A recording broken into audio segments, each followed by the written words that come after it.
Telangana party 10 ఏళ్ల పాటు ఉన్నప్పుడు ఆ ఉద్యమంలో పాల్గొన్న వాళ్ళకి న్యాయం జరగలేదు అనేది కాంగ్రెస్ పార్టీ నీటిది ఇంత పెద్ద సమస్య నడుస్తుంది. మీరంతా చేతులు ముడుచుకుని తడిబట్టేసుకుని నిద్రపోతున్నారు అనుకోవచ్చా? నీట్ అనే పేపర్ లీక్ అయిపోయి 25 లక్షల మంది పిల్లలు వాళ్ళ కుటుంబాలు అంతా మెడికల్ ఎడ్యుకేషన్ ని భ్రష్టు పట్టిస్తే అసలు బీఆర్ఎస్ పార్టీ ఎక్కడ గొడవే లేదు. అదానితో రేవంత్ రెడ్డి ఫ్రెండ్షిప్, ఇప్పుడు మళ్ళీ కాంగ్రెస్ లో అంతర్గత కలహాలు, బీజేపీకి దగ్గర అవ్వడం,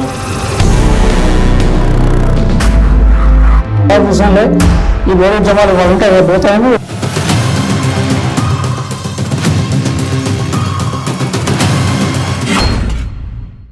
నమస్తే, వెల్కమ్ టు జిఆర్ టీవీ. నేను మీ ఫజల్. మనతో పాటు తెలంగాణ రాష్ట్ర గ్రంథాలయ పరిషత్ మాజీ అధ్యక్షులు, అలాగే రాజకీయ విశ్లేషకులు, బీఆర్ఎస్ నేత శ్రీధర్ గారు ఉన్నారు. ఆయనతో చర్చ చేద్దాం.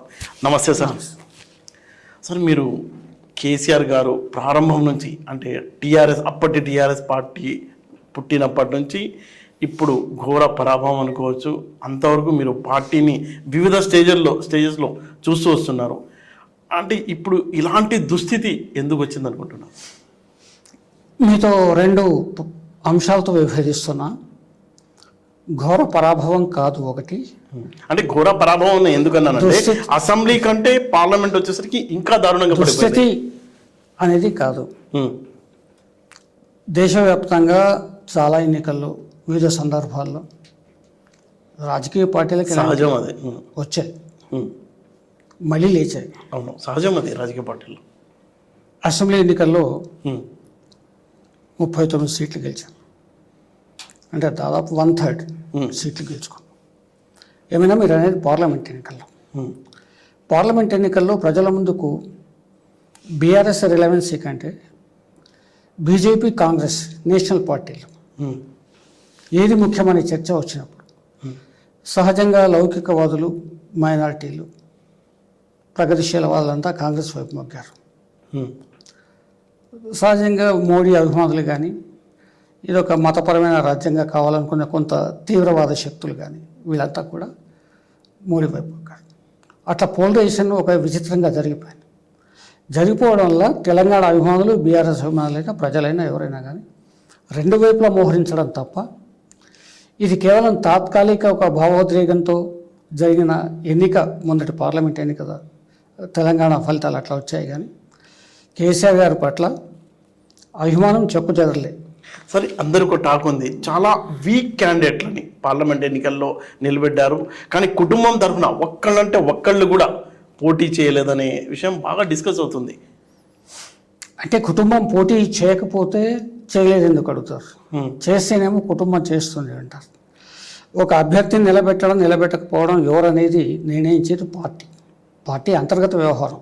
ఏ పార్టీలో అయినా కుటుంబాలు దిగినాయి. ఇప్పుడు ఉదాహరణ కాంగ్రెస్ పార్టీ, వెంకటస్వామి గారి కుటుంబం, జానారెడ్డి గారి కుటుంబం, కోమటిరెడ్డి కుటుంబాలు ఏమని కాదు, అది పార్టీ అంతర్గత వ్యవహారం. అభ్యర్థులను నిర్ణయించుకోవడం వాళ్ళ జయాపజయాలను బట్టి, వాళ్ళ సాధ్యాసాధ్యాలను బట్టి, వాళ్ళ అంచనాలను బట్టి వాళ్ళు నిర్ణయించుకుంటారు. ఇక్కడ కేవలం కేసీఆర్ గారి మీదే కుటుంబం అనే ముద్ర వేయడం సరైన. కుటుంబం తరఫున నిలబెట్టి ఉంటే కనీసం వాళ్ళన్న గెలిచే వాళ్ళు అన్న టాక్ అయితే ఉంది. ఉద్దేశపూర్వకంగానే ఓడిపోతామని తెలిసే, లేకపోతే మోడీ సూచన మేరకి వీక్ క్యాండిడేట్లని ఎన్నికల బరిలో దింపారనేది ప్రజల్లో ఒక రకమైన చర్చ అయితే జరుగుతుంది. ఎప్పుడైనా కానీ రాజకీయాల్లో దిగిన తర్వాత ఉద్దేశపూర్వకంగా ఓడిపోవడం అని జరుగుతుంది, గెలవడానికి ప్రయత్నం చేస్తారు. అందులో ఒక 24 ఏళ్ల పార్టీ అది. అవును, అయినప్పుడు గెలవకుండా ఉద్దేశపూర్వకంగా ఓడిపోవడం కోసం లోక్సభ ఎన్నికల బరిలో నిలవాల్సిన అగత్యం లేదు కదా. ఇప్పుడు మాయావతి గారు చాలా సందర్భాల్లో అసలు ఎన్నికల్లో పోటీ చేయలేదు, చేయొద్దని కూడా చేయరు, అంతే తప్ప లోక్సభలో పోటీ చేయకుండా ఉండొచ్చు, అసెంబ్లీలో పోటీ చేయకుండా ఉండొచ్చు. అట్లా రాజకీయ పార్టీలు గతంలో చేసాయి. కానీ అట్లా కాదు కదా, గెలవాలని చేస్తారు ఎవరైనా. అయితే ప్రజల తీర్పు ఒక్కొక్కసారి అనూహ్యంగా ఉంటుంది, విలక్షణంగా ఉంటుంది, విభిన్నంగా ఉంటుంది. కాబట్టి అట్లా జరిగింది. ఓకే, అంటే కేసీఆర్ని ఎందుకు తిరస్కరించారు? తెలంగాణ తీసుకొచ్చింది కేసీఆర్ గారు అయితే పబ్లిక్లో ఎందుకు అంత వ్యతిరేకత వచ్చింది అనుకుంటున్నారు? మీరు చాలా విశ్లేషకులు కూడా మేధావి విశ్లేషకులు కాబట్టి అడుగుతున్నా ఈ క్వశ్చన్. మీ అంచనా ఏంటి? సాధారణంగా ఏంటంటే ప్రజల మనోభావాల్లో ఒక మొనాటిని అనే మాట వింటుంటాం మనం రాజకీయాల్లో. ఉదాహరణకు మోడీ గారు 2 సార్లు గెలిచారు, సంపూర్ణమైన మెజారిటీ తెచ్చుకున్నారు ఆయన. కానీ మొన్న జరగలేదు. అవును, 3rd టైం. ఇక్కడ కేసీఆర్ గారు ఒకటే కాదు, దక్షిణ భారతదేశంలోని ఏ ఒక్క ముఖ్యమంత్రి కూడా, ఏ ఒక్క పార్టీ కూడా 3వసారి అధికారంలోకి రాలేదు. మహామహులు ఉన్నారు, నిజలింగప్ప, కామరాజ్ నాడార్, కరుణానిధి, ఎంజి రామచంద్రన్, జయలలిత, ఎన్టీ రామారావు, చంద్రబాబు నాయుడు. ఎవరు ఏ పార్టీ కూడా 3rd టైం కంటిన్యూస్గా అధికారంలోకి రాలేదు. అప్పట్లో కాంగ్రెస్ కూడా రాలేదా స్టార్టింగ్లో? ఎప్పుడు? ఎందుకంటే ఒక ముఖ్యమంత్రి 3rd టైం ముఖ్యమంత్రి అవ్వడం జరగలేదు. పార్టీలుగా వచ్చి ఉండొచ్చు అధికారంలో, పార్టీలు వచ్చాక ముఖ్యమంత్రి రాలేదు. ఇక రెండవది ఏంటంటే 2 సార్లు అధికారంలో ఉన్నారు కేసీఆర్ గారు. రేవంత్ రెడ్డి గారు తాయిలాలు ఇబ్బడి ముబ్బడిగా ప్రకటించాడు ఆయన. కేసీఆర్ గారు 3,000 ఇస్తాను, నేను 4,000 ఇస్తాను, 10,000 ఇస్తాను, 15 ఇస్తాను, ఇట్లా చెప్పుకుంటూ పోయేసరికి సహజంగానే ప్రజలు, పేదవాళ్ళు, సహజ మెజారిటీ ప్రజలు, అమాయకులు ఏదో కొంత ఆశిస్తారు ప్రభుత్వం నుంచి, తప్పేమీ లేదు. కాబట్టి చూద్దాం ఈసారి ఏమవుతుందో అని ఓటేశారు. జరిగింది. అయినప్పటికీ కూడా ఇద్దరికీ తేడా ఎంత? అదే మీరు అన్నట్టు ఘోర పరాజయం కానే కాదు. ఇద్దరికీ తేడా ఏంటంటే 1.8% అంతే. అది జరిగింది.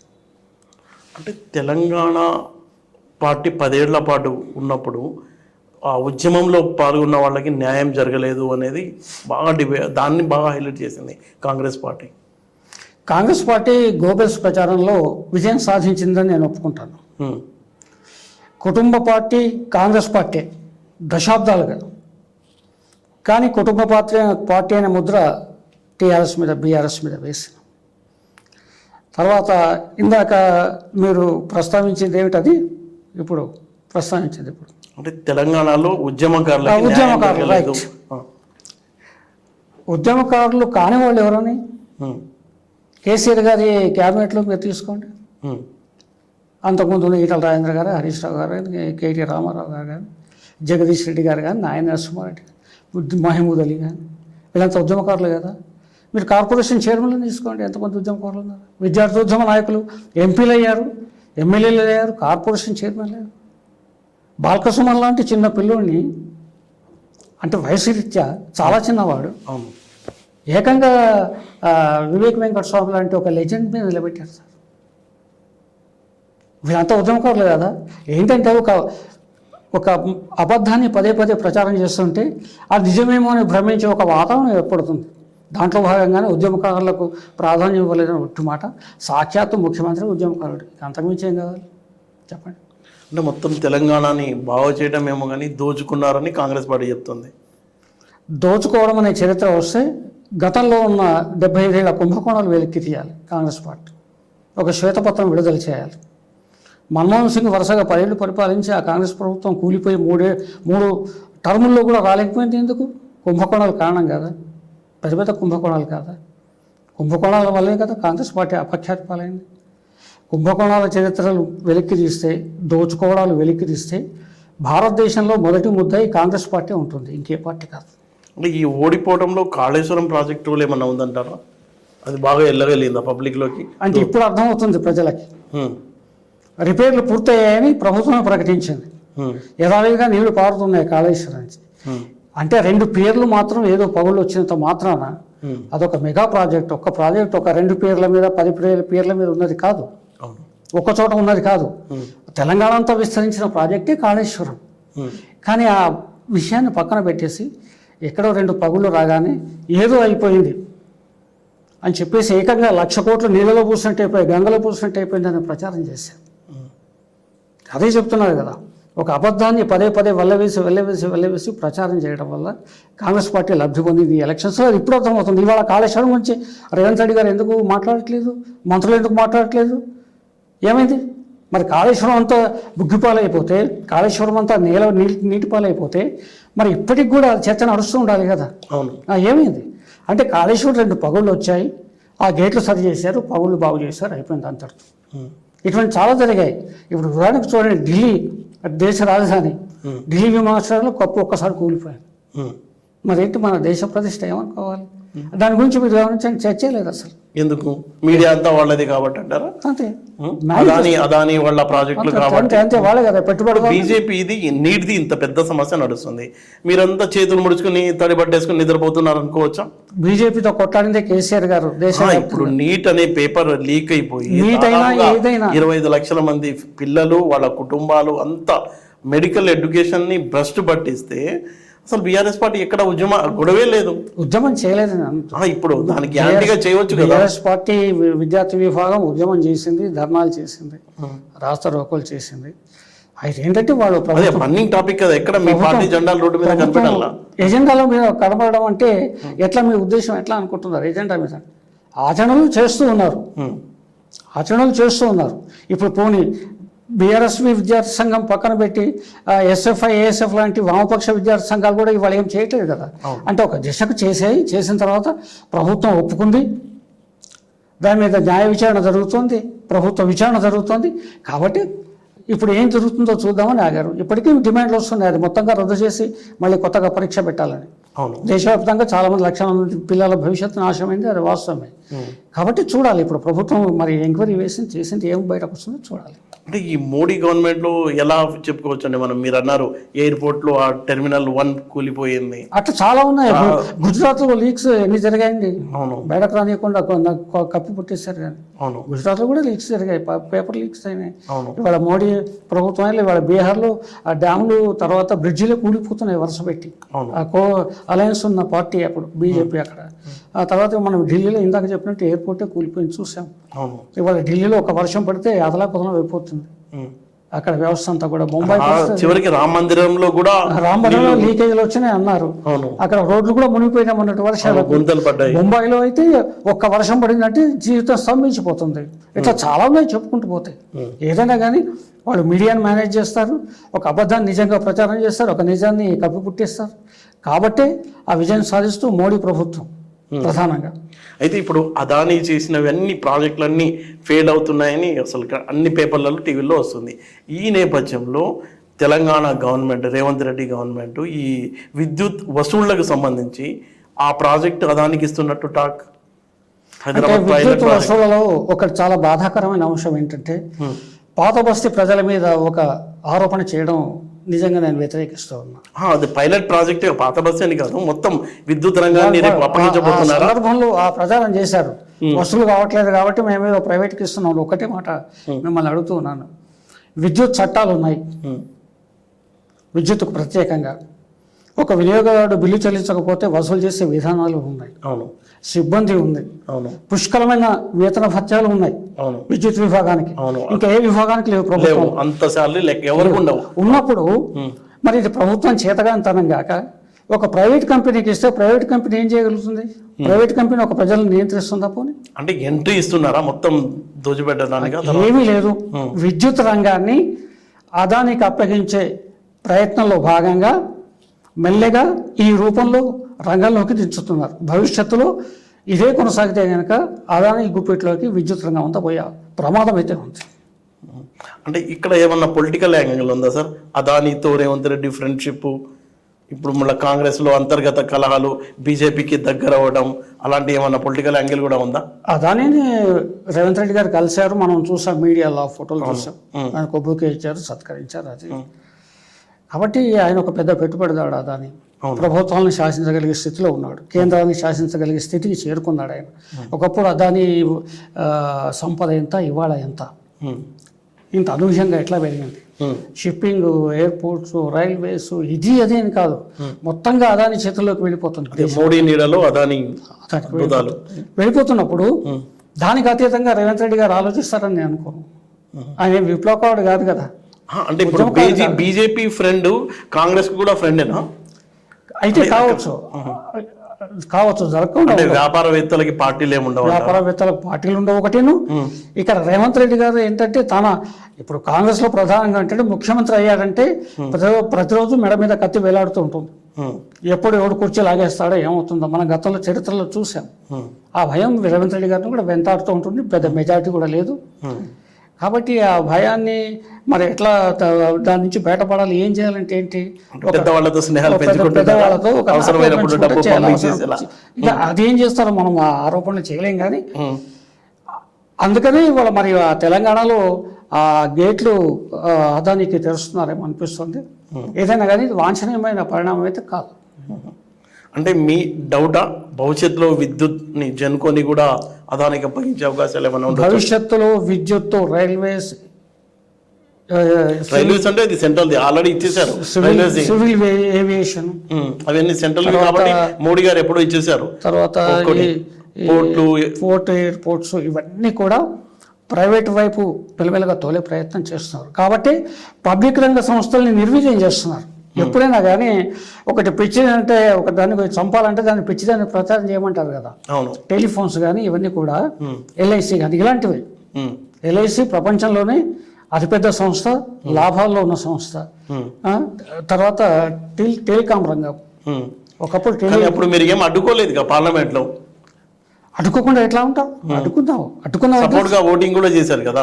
ఓటింగ్ అంటే కొన్ని సందర్భాల్లో చేశారు, అన్ని సందర్భాల్లో కాదు. ఒకటి మేము ప్రైవేటైజేషన్ చేస్తున్నామంటే ఓటింగ్ ఎక్కడా చేయలేదు బీఆర్ఎస్ పార్టీ. బొగ్గు బ్లాక్లను వేలం వేస్తామంటే కేసీఆర్ గారు హెచ్చరించారు కదా. శంకర నుంచి ఒక బొగ్గు పిల్లని కూడా మేము ఇచ్చే ఆస్కారం లేదు, కావాలంటే మీకు చెప్పండి అమ్ముతారా, మేము కొనుక్కుంటామన్నాడు కేసీఆర్ గారు. కాబట్టి పబ్లిక్ రంగ సంస్థలు నిర్వీర్యం చేసే క్రమంలో కేసీఆర్ గారు ఎప్పుడు కూడా మోడీకి ఢీకొన్నాడు తప్ప రాజుపడే సమస్య ఎప్పుడు తలెత్తలేదు. ఓకే, అంటే మొన్నటి వరకు ఆంధ్ర బూచి చూపించారు, ఆంధ్ర వాళ్ళు ఆక్రమించారు. ఇప్పుడు గుజరాతీ మార్వాడీలకి అప్పనంగా దోచిపెట్టబోతున్నారు అనుకోవచ్చా? గుజరాతీ మార్వాడీలు ఆంధ్ర బూచీలు అట్టుండదు. ఆంధ్ర బూచి అని అంటే తెలంగాణ ఉద్యమము అంతా ఇదే కదా సార్. ప్రత్యేక రాష్ట్రం తెచ్చుకున్నారు అంటే మీరు ఫస్ట్ నుంచి కేసీఆర్ గారితో నడుస్తూ ఆ పార్టీ ఎదిగిన క్రమం మీరు చూశారు. ఒక టాప్ పీక్లో ఉన్నప్పుడు చూశారు, ఇప్పుడు ఎండింగ్లో చూస్తున్నారు. ఈ నేపథ్యంలో కాంగ్రెస్ తీసుకునే స్టెప్స్ని మీరు మళ్ళీ ఏమన్నా అనుకూలంగా మార్చుకునేలా ఏమన్నా ఉద్యమాలు ఉండే అవకాశం ఉంటుంది? అంటే కేసీఆర్ గారు ప్రారంభం ముగింపు మీరే చెప్పేస్తున్నారు. ఇందాక పదప్రయోగం చేశారు ఎండింగ్ అని. ఎండింగ్ ఉండదండి.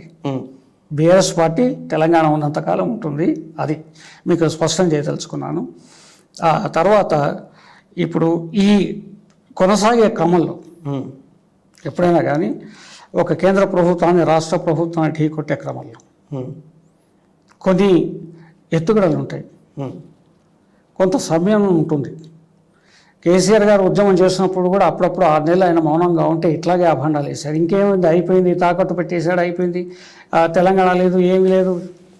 ఆయన ఎప్పుడు సందర్భం వస్తే అప్పుడు మళ్ళీ లేచి గళమెత్తి ఆయన ఉద్యమంలోకి వచ్చాడు. ఆయన ఏ పార్టీకైనా కానీ ఒక పద్ధతి, ఒక వ్యవహారం, తర్వాత ఎత్తుగడ, ఒక ఆచరణ ఇవన్నీ ఉంటాయి. కాబట్టి ఆయన ఏకంగా తెలంగాణ రాష్ట్ర ప్రయోజనాల కోసం కేంద్రాన్ని ఇటు రాష్ట్రాన్ని కూడా ఢీకొట్టి నిలదీసి అడిగే సత్తా కేసీఆర్ గారికి ఉంది, మనం చూసాం.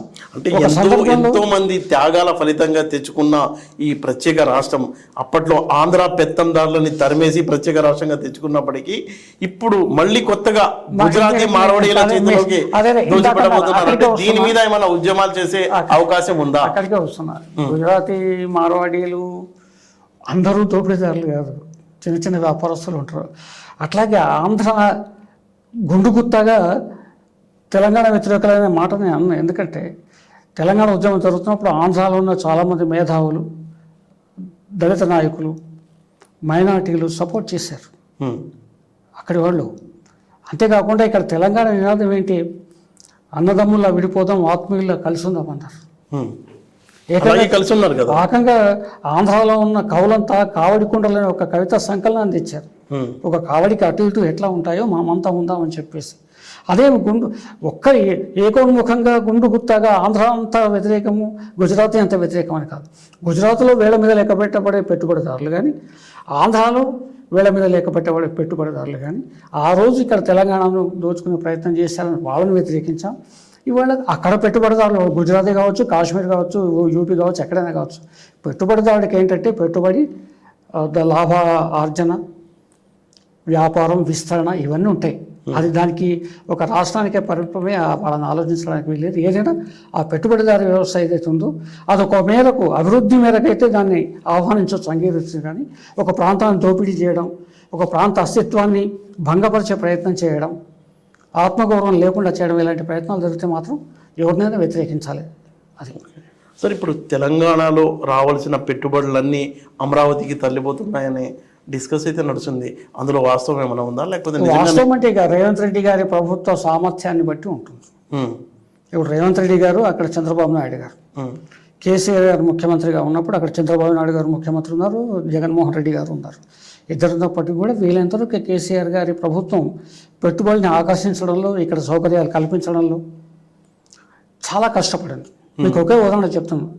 ఒక కైటెక్స్ కంపెనీ వరంగల్కి రావడం కోసం ఏకంగా ఒక విమానాన్ని పంపించి కేరళకి ఆ ఓనర్ని రప్పించి ఒప్పందాలు చేసుకుని మళ్ళీ విమానాల్లో జాగ్రత్త అంటే అంత చేసింగ్ ఒక పరుగు పందెల్లో కేటీఆర్ గారు పరిశ్రమల మంత్రిగా, ఐటీ మంత్రిగా ఆయన నిరంతరంగా తెలంగాణకి ఎన్ని పెట్టుబడులు రావాలో, ఎంత అభివృద్ధి జరగాలో అంత జరిగింది.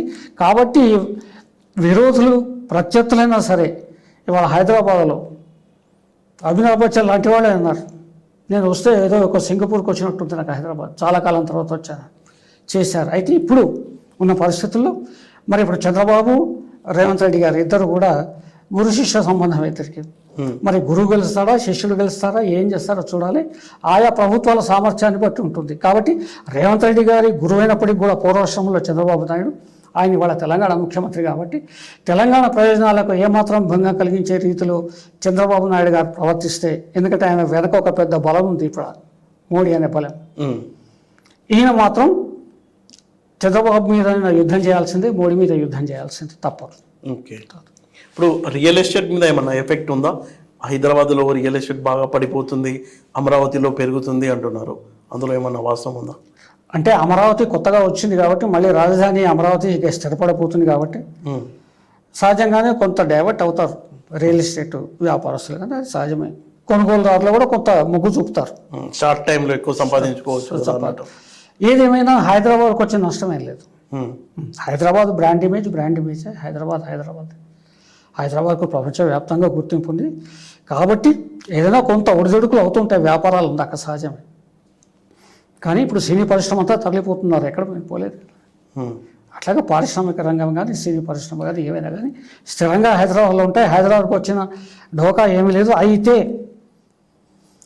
ప్రభుత్వ సామర్థ్యం మీద ఆధారపడి ఉంటుంది. అంటే వైజాగ్లో ఏర్పడబోయే రామోజీ చిత్రపురికి ఫిలిం నగర్ అంతా తరలిపోతుంది అంటున్నారు. అదే చెప్తున్నాను, ప్రభుత్వ సామర్థ్యం, ప్రభుత్వం ఇచ్చే తాయిలాలు, సౌకర్యాలు, ఆదరణ, వీటన్నిటి బట్టి కూడా పరిశ్రమ ఎక్కడ ఉండాలని నిర్ణయించుకుంటుంది. అంతే అంతే తప్ప పరిశ్రమ అన్న తర్వాత నాకు వైజాగ్ కావాలి, హైదరాబాద్ కావాలి, నెల్లూరు కావాలి, తిరుపతి కావాలని వాళ్ళకు ఉండదు. వాళ్ళకి సౌకర్యవంతంగా ఎక్కడ ఉంటుంది, వాళ్ళు హాయిగా వాళ్ళ వ్యాపారం ఎక్కడ చేసుకోగలుగుతారు, వాళ్ళ సినిమాలు ఎక్కడ తీసుకోగలుగుతారు, ఏం జరుగుతుందని చూసిన తర్వాతే వాళ్ళు ఒక నిర్ణయానికి వస్తారు. కాబట్టే మీరు గమనించండి, ఆంధ్రప్రదేశ్ ఏర్పడ్డాక కూడా చిత్రరంగం అంతా మద్రాసులో ఉంది. అవును, ఎందుకుంది? అది రాష్ట్రం కాదు, కానీ అక్కడ వాళ్ళు కంఫర్ట్గా ఉండగలిగారు. ఎప్పుడైతే ఇక్కడ పాలకులు సమైక్య రాష్ట్రంలో మేమున్నాం, రండి, మేము మీకు భూములు ఇస్తాం, మీరు స్టూడియోలు కట్టుకోండి, మా దగ్గర ఉండండి, చేయండి అని ఆహ్వానించిన తర్వాత ఎన్టీఆర్ కంటే ముందే అవును ఇక్కడికి తరలి వచ్చింది పరిశ్రమ.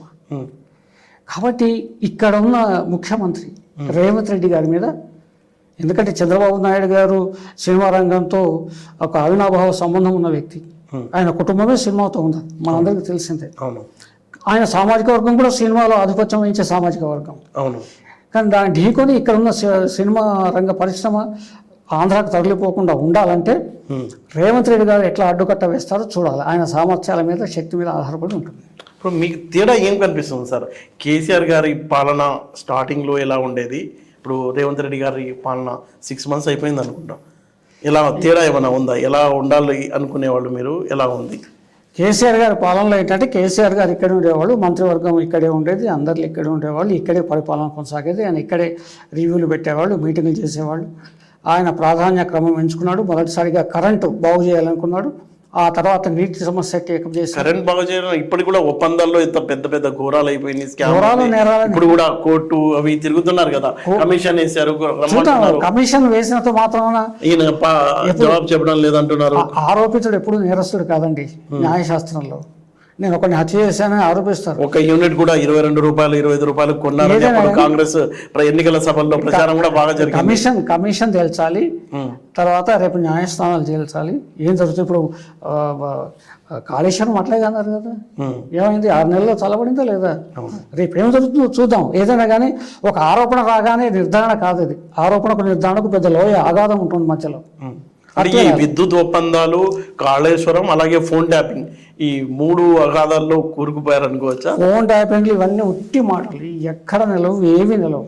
ఓకే, ఊరికే ఏంటంటే రేవంత్ రెడ్డి గారు తాను చేయాలనుకున్నవి చేస్తానని చెప్పినవి చేయలేని క్రమంలో ప్రజలను తప్పుదారి పట్టించాలన్నా, వాళ్ళ దృష్టి మరల్చాలన్నా ఇవి చాలా బాగా పనిచేస్తాయని అనుకున్నాడు కాబట్టి ఆయన వీటిని ముందుకు తెచ్చాడు.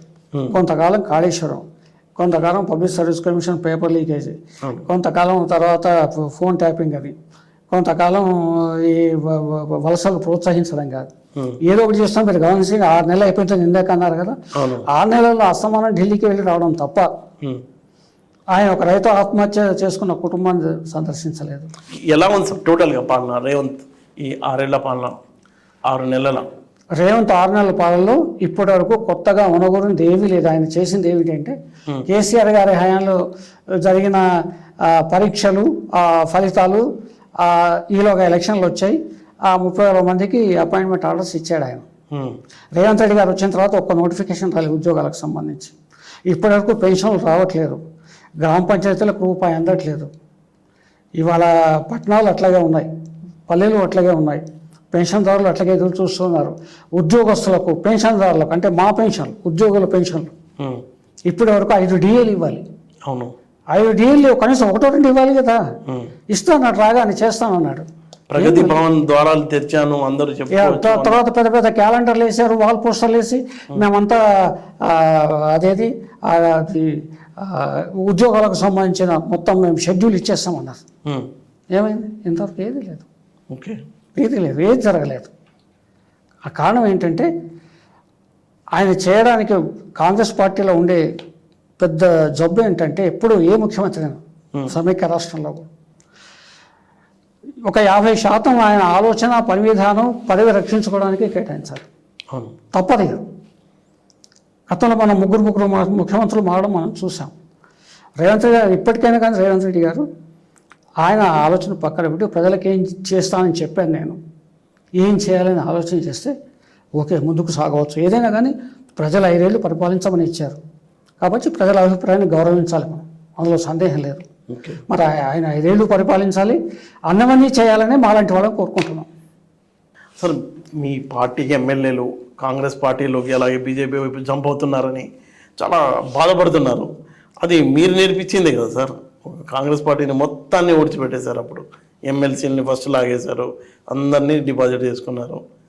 మీరు నేర్పించిందే ఇప్పుడు ఆయన చేస్తే అంటే పార్టీ ఫిరాయింపు వేరు, పార్టీలో చీలిక వేరు. కొంచెం అది అసెంబ్లీ ఎలక్షన్ అందులో నీతి నిజాయితీ ఏం లేదంటారు. లీగల్గా చేస్తే రాజకీయాల్లో నీతి నిజాయితీ ఉంటే టిఎల్ శేషన్ ఆయన ఎంపీ అయ్యేవాడు, ఎంపీ కాలేకపోయాడు. దేశ ఎన్నికల వ్యవస్థను ఒక దారికి తెచ్చిన వ్యక్తి ఒకే ఒకడు. అన్నా హజారే ఓ ముఖ్యమంత్రి కాలేకపోయాడు. మీరు నీతి నిజాయితీ అనే చర్చ రాజకీయాలకు దేవుడు, ఎందుకంటే కేవలం అవకాశవాదమే ఉంటుంది. అదే మీరు ఫిరాయింపులు అంటున్నారు. 1978లో 60 మంది జనతా పార్టీ ఎమ్మెల్యేలు గెలిచారు స్టేట్లో, సమైక్య రాష్ట్రంలో. 60 మందిలో చివరికి మిగిలింది ఎంతమంది తెలుసా? 3 మిగిలారు అంతే. నర్సిరెడ్డి డి కరుణ గారి నాన్నగారు, నాయన నరసింహారెడ్డి, చీకటి పరశురామ నాయుడు, తర్వాత ఒక ఆయన సజ్జా చంద్రమౌళిని గెలిచారు. అంటే 56 మంది ఫిరాయించారు కాంగ్రెస్ పార్టీలకు. ఇంతకన్నా ఫిరాయింపు చరిత్ర ఎక్కువ ఉంటే నాకు చెప్పండి, నేను సమాధానం. ఎందుకంటే ఇక రెండవది ఏంటంటే పోయినసారి 19 మంది కాంగ్రెస్ ఎమ్మెల్యేలు గెలిచిన తర్వాత ఒకటి ఓడిపోయారు బై ఎలక్షన్స్లో హుజూర్ నగర్. 18లో 12 మంది రాజీవ్ గాంధీ తెచ్చిన చట్టమే కదా. ఇప్పుడు రేవంత్ రెడ్డి గారు నేను అభ్యంతరం పెడుతున్నారంటే ఆ చట్టాన్ని విమర్శిస్తున్నట్లే. రాజుగారిని తెచ్చిన చట్టం ఏంటి? ఫస్ట్ 1/3 అన్నారు, ఆ తర్వాత 2/3కు మార్చారు. 2/3 అంటే ఏంటి? 18 మందిలో 12 మంది చీలిపోతే చట్టబద్ధం అవుతుంది తప్ప చీలిక కానీ కాదు. అది జరిగింది. అది ఓకే సార్, మీరు బీఆర్ఎస్ పార్టీ నేతే, పొలిటికల్ లీడరే అయినా మీరు రాజకీయ విశ్లేషకులు కాబట్టి నేను ఒక విశ్లేషకు సంబంధించిన క్వశ్చన్ అడుగుతున్నా. జనరల్గా చెప్పండి, బీజేపీని ఈ లెవెల్కు పెంచింది కేసీఆర్ కాదా? ఏమంటే ఒక పార్టీని పెంచడం తగ్గించడం ఒక వ్యక్తి మీద చేతుల్లో ఉంటుందా, వ్యవస్థ చేతుల్లో ఉంటుందా? ఎందుకు ఉండదు? చాలా ప్రయారిటీ ఇచ్చి ఇప్పుడు కాంగ్రెస్ పార్టీలో ఎవరైనా విమర్శలు చేస్తే చిన్న చిన్న లీడర్లతో విమర్శ చేయించేవాళ్ళు. బండి సంజయ్ ఏదన్నా మాట్లాడితే కేసీఆర్ ప్రెస్ మీట్ కూర్చుని హైప్ ఇచ్చి బాగా ఎక్స్పోజ్ అయ్యేటట్టు చేసేవాడు. ఫస్ట్ పొలిటికల్ కాకుండా చెప్తున్నా. కేసీఆర్ గారు దేశంలో ఉన్న ప్రాంతీయ పార్టీలన్నీ దాదాపుగా ఒక ములాయం సింగ్ యాదవ్, లల్లు ప్రసాద్ మినహాయిస్తే మమతా బెనర్జీ కానీ, నవీన్ పట్నాయక్ కానీ, ఇట్లు డిఎంకేలు, అన్నా డిఎంకేలు, ఇక్కడ చంద్రబాబు నాయుడు, వీళ్ళంతా ఏ రోజు బీజేపీతో అంటకాగిన వాళ్ళే. ఒక సందర్భంలో ఒక కేసీఆర్ మాత్రం ఏ పార్టీతో అలయన్స్ లేదు. మీరు గమనించండి, పార్టీ బీజేపీ అలయన్స్ లేకుండా 2 సార్లు గెలిచిన కేసీఆర్ గారు ఒక పార్టీని పెంచి పోషించాలని ఎందుకు అనుకుంటాడు? ఆయనకు అవసరం అంటే కాంగ్రెస్ ని తొక్కాలని బీజేపీని పెంచారు అంటారు. అది కాంగ్రెస్ ఒకటి తొక్కాల్సిన పని లేదు. కాంగ్రెస్ అడుక్కుపోతే అదే పోతుంది. ఇప్పుడు పోయింది కాబట్టి 3 సార్లు ఓడిపోయింది. అట్లాగే బీజేపీ కూడా దాదాపు 60 ఏళ్ళు ఎదురు చూడాల్సి వచ్చింది అధికారం కోసం. అంటే నంబర్ గేమ్ లో భాగంగానే ఏమి కాదు, పుష్ చేసి అటు కేసీఆర్ గారికి అవసరమే ఉండదు. ఎందుకు ఉంటుందండి? ఆయన బ్రహ్మాండమైన మెజార్టీతో 2 సార్లు గెలిచాడు. ఆయన పరిపాలిస్తున్నాడు, స్థిరంగా ఉన్నాడు, ప్రజల ఆమోదం ఉంది. ఉన్నప్పుడు ఒక పార్టీని తొక్కాలి, ఒక పార్టీని లేపాలి, వాడేదో చేస్తాడని ఆ భయాలు, భ్రాంతులు కేసీఆర్. అలా పెరిగిన బీజేపీని బీఆర్ఎస్ ని మింగింది. అలా పెరిగితే పెరుగుండొచ్చు బీజేపీ, దాని కాడాలు దానికి ఉండవచ్చు. కానీ కేసీఆర్ గారి వల్ల అని మీరు ఏదైతే అంటున్నారో దాన్ని విభేదిస్తున్నాను నేను. నేను అంటలేదు, బయట అనుకుంటున్నా. అంటే బాగా ఇంపార్టెంట్ గా ఇచ్చి ప్రయారిటీ ఇచ్చి పెరిగేటట్టు, అంటే కాంగ్రెస్ ని దెబ్బ కొట్టాలంటే బీజేపీని పెంచాలి అన్న ఒక లైన్ లో పెంచితే అది పెరిగి లాస్ట్ కి బీఆర్ఎస్ ని మింగింది. సోషల్ మీడియా కానీ ఇవాళ రేపు రంగు రుచి వాసన లేకుండా ఏమీ లేవు, అన్నీ బయాసుడే. అయినప్పుడు ఏం చేస్తాయంటే కేసీఆర్ గారిని ఏదో ఒక రకంగా, ఎందుకంటే ఆయన తెలంగాణ రాష్ట్ర సాధకుడు అన్నది చాలామంది మింగుడు పడట్లే ఈ రోజు కూడా. ఎందుకంటే ఎవరు ఊహించలేదు కదా తెలంగాణ రాష్ట్రం వస్తుందని. ఏదో కాస్త ఉద్యమం చేస్తారు, 69లో చేశారు, 56లో చేశారు, 52లో చేశారు, చాలా చూసానులే. ఈ బోడు ఉద్యమాలు ఇవాళ ఉంటే రేపు పోతాయని చంద్రబాబు నాయుడు గారు అన్నారు, మగలో పుట్టి పువ్వులం మాయమవుతుంది. కాలేదు కదా, రాష్ట్రం వచ్చింది, మింగుడు పడట్లేదు. కాబట్టి ఏదో రకంగా ఒక రాష్ట్రం తెచ్చిన వాడే కాకుండా రాష్ట్రానికి ఒక ఎంత అలర్ట్గా డే అండ్ నైట్ కాపలా ఉన్నాడు ఆయన. అవును, అటువంటి వ్యక్తిని ఏదో డిమోలైజ్ చేయాలంటే ఇలాంటి పుకార్లు ఏమన్నా రాజకీయాల్లో ఇదిగో పులి అంటే అదిగో తోక అంటారు. కేసీఆర్ గారికి బీజేపీని పెంచాల్సిన అవసరం లేదు, కాంగ్రెస్ని పెంచాల్సిన అవసరం, ఒకరిని తోకాల్సిన అవసరం లేదు. ఆయన వెంట 2 టర్ములు ప్రజలు ఉన్నారు. ఇప్పుడు కూడా ప్రతిపక్ష పాత్ర ఇచ్చారు కాబట్టి ఆయన సమర్థంగా పోషిస్తారు. ఇవన్నీ ఊహాగానాలు తప్ప ఏం కాదు. అంటే బీజేపీకి 8 సీట్లు రావడం వెనుక బీఆర్ఎస్ పాత్ర లేదంటారా? క్యాండిడేట్ వీక్ గా పెట్టి గెలిచేటట్టు చేశారు చెప్పే ఆరోపణలు వాస్తవం అయితే మల్కాజ్గిరిలో బీజేపీ ఎందుకు గెలిచిందంటే రేవంత్ రెడ్డి పాత్ర ఉందా? చెప్పండి నాకు. ఆ సమాధానం బట్టి నేను సమాధానం చెప్తాను. మల్కాజ్గిరిలో రేవంత్ రెడ్డి సిట్టింగ్ సీట్ ముఖ్యమంత్రి. అవును. అందులో మహబూబ్ నగర్ ఆయన సొంత జిల్లా. అవును. అక్కడ బీజేపీ వచ్చిందంటే మరి రేవంత్ రెడ్డి గారి సపోర్ట్ లేకుండా వస్తుందని నేను అంటాను. అదే బీఆర్ఎస్ ఆరోపిస్తుంది కదా, ఈ ఆరోపణలు బీఆర్ఎస్ పార్టీ ఆరోపిస్తుంది. మీరు ఇట్లా అంటే దీన్ని ఇట్లా ఎందుకు అనకూడదని చర్చ వస్తుంది తప్ప ఆరోపణ కాదు అది. మీరు అన్నారు, మీరు కాదు, పార్టీలో బడే భై కోసమే అవి 2. ఆయన కూడా వీక్ క్యాండిడేట్లు పెట్టారు, ఏం లేదు. కానీ చేవెళ్ళ ప్రజలు అనేది ఒక డ్రైవ్ తీసుకున్నారు, కాంగ్రెస్ బీజేపీ అని. తీసుకునే క్రమంలో కొంతమేరకు కాంగ్రెస్ పార్టీ మైనార్టీలను, కొంత లౌకికవాద శక్తులను, కొంత భయభ్రాంతులకు గురి చేసి, అపోహలకు గురి చేసి తమ వైపు తిప్పుకునే వాళ్ళు విజయం సాధించింది. ఇవాళ కాంగ్రెస్ పార్టీకి వచ్చిన ఓట్లలో చాలా మట్టుకు ఇట్లా భయంతోనూ భక్తితోనూ అటువైపు మళ్ళీ ఓట్లే మనకు కనిపిస్తున్నాయి. మైనార్టీలను చాలామంది చూశారు, వాళ్ళు కేసీఆర్ గారిని ప్రేమించారు, మా కోసం మంచి పథకాలు ఇచ్చారన్నారు, మమ్మల్ని గుర్తించింది ఆయనే అన్నాడు. అలాంటి వాళ్ళు కూడా ఎక్కడ బీజేపీ వస్తుందో భయంతో కాంగ్రెస్ పార్టీ కొట్టేశారు. కాంగ్రెస్ పార్టీ విజయం ఎక్కడ సాధించిందంటే ఆ బీజేపీ అనే గుడ్డని కాల్చి బీఆర్ఎస్ మీద వేశారు. చాలా చాకచక్యంగా అది జరిగింది. అది ఈ రోజు కూడా మైనార్టీలు, తెలంగాణ మైనార్టీలు అత్యంతంగా ప్రేమించే నాయకుడు కేసీఆర్ గారు. బీఆర్ఎస్ భవిష్యత్ ఎలా ఉండబోతుంది అనుకుంటున్నారు? దానికోసం ఎలాంటి కార్యాచరణ, కామ్గా ఉన్నారా, ఏమన్నా జరుగుతుంది? కార్యాచరణ అనేది మా నాయకుడు నిర్ణయించాలి, నిర్దేశించాలి. కేసీఆర్ గారు నాయకత్వం పట్ల ప్రజలకు విశ్వాసం ఉంది, కార్యకర్తలకు విశ్వాసం ఉంది. ఆయన దృక్పథం కానీ, ఆయన కార్యదీక్ష కానీ, ఆయన పోరాట పటిమ కానీ, దాని విషయంలో ఎవరికి ఎలాంటి తేడాలు ప్రత్యర్థులు కూడా అంగీకరిస్తారు అన్యాపదేశంగా. ఇప్పుడు వెళ్ళిపోతున్నారు, పార్టీ నుంచి వెళ్తున్నారు, ఎందుకు వెళ్తున్నారు ఏంటి మనం అని మాట్లాడకుండా ఉండేవాళ్లే ఉండండి, వెళ్ళిపోయే వాళ్ళు వెళ్ళిపోండి అని చేతులు ఎత్తేయడాన్ని ఎలా చూడాలంటారు? చేతులు ఎత్తేసారని మీరు ఎందుకు అనుకుంటారండి? చేతులు ఆ మాట అన్నారు కదా, ఉండేవాళ్లే ఉండండి, వెళ్ళిపోయేవాళ్ళు వెళ్ళండి అంటే పట్టుకొని చేతి ఎత్తేయడం అంటే అలా అంటాం అనమాట. పట్టుకుని పెట్టుకోవాలి కదా, నిలబెట్టుకోవాలి కదా. నిలబెట్టుకోవాలి కాబట్టి ఇప్పటికి ఎంతమంది పోయారని మీరు ఏదో 39 మంది మాట్లాడుతున్నారే. ఈ రోజు కాకపోతే రేపు ఎన్నికల్లో అదే రేపటి మాటకు రూపం లేదంటారు. రేపేం జరుగుతుందో మీరు నేను చెప్పలేము. కాంగ్రెస్ పార్టీ, బీజేపీ నుంచి కూడా గుండు గుత్తగా టీఆర్ఎస్ పార్టీకి రావచ్చు కదా. రేపటికి ఏముంది చెప్పలేము. కానీ ఇవాళ 39లో 45 పోయినంత మాత్రాన అది జరుగుతూ ఉంటాయి. ఎందుకంటే ఒక పార్టీ కొత్తగా అధికారంలోకి వచ్చిన తర్వాత ఈ ఫిరాయింపులు అనేవి సహజంగా ఉంటాయి, ఉండవని ఉండదు. భారత రాజకీయాల్లో కేవలం తెలంగాణ ఒకటే ఎక్సెప్షన్ కాదు. ఏ రాష్ట్రం తీసుకున్నా కానీ ఇట్లాగే ఉంటుంది, ఆ వాతావరణం అట్లా ఉంటుంది. ఏదేమైనా కానీ పార్టీని నడిపించే నాయకుడిని చూస్తారు. అవును, నాయకుడు వెంట కార్యకర్తలు ఉంటారు. మిగతా వాళ్ళంతా నిమిత్త మాత్రలే. నాయకుడు, కార్యకర్తలు దర్శాలు అంతే. ఎమ్మెల్యేలు, మంత్రులు అంతా నిమిత్త మాత్రలే. కాబట్టి ఈ రెండు వ్యవస్థలు పటిష్టంగా ఉన్నప్పుడు ఈ వలసల వల్ల పెద్ద పార్టీల కుంపలట్టుకుపోయేది ఏమన్నా. ఓకే, అంటే ఎన్నికల్లో గెలుపు ఓటమి అనేది చాలా సహజం. కేవలం కాంగ్రెస్ పార్టీకి ఓడిపోయిన బీఆర్ఎస్ పార్టీకి ఉన్న తేడా 1.8% కాబట్టి భవిష్యత్ ఈ పార్టీకి ఉందన్న ధీమాని వ్యక్తం చేస్తున్నారు శ్రీధర్ గారు. మరో అంశంతో మరోసారి కలుద్దాం. నమస్తే. Hi, this is Swathi. Like చేయండి, షేర్ చేయండి, కమెంట్ చేయండి అండ్ సబ్స్క్రైబ్ చేయండి GRTV. Hi, this is Monica. Please like, share and subscribe GRTV.